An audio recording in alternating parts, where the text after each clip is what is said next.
hirap. Ngayon, #1 salesman at milyonaryo na. Marami ng sasakyan.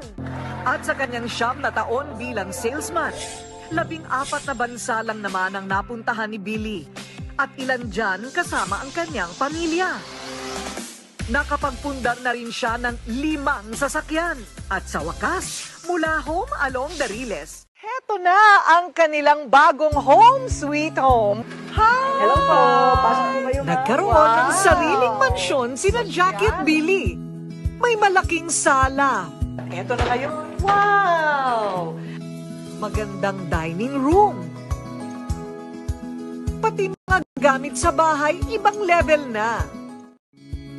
So yung online selling business nyo talaga ang nagbigay sa inyo ng ganito? Yes po. Yes po. Anong susi? Ano ang secret sa ganyan? Ayan po, sa online selling po, #1 na, swerte po kami na nakahanap po kami ng tamang company po talaga. At the same time, napakaganda po ng sistema namin right now online since nagkaroon po ng pandemic. Sabi nga, may dahilan ang lahat ng bagay. So ano ang masasabi mo na pangaral sa mga batang tulad mo na dito nakatira sa Riles ng Tren para sila rin ay magtagumpay tulad mo, Billy? Huwag kayong tumigil mangarap. Mag-focus kayo sa pangarap nyo, kahit gaano yung kalaki, huwag nyong tigilan abutin at lagi kang maniwala sa mga pangarap mo. Kaya mo yan, kung nagawa ko, I'm sure kaya nyo ring lahat na nandito.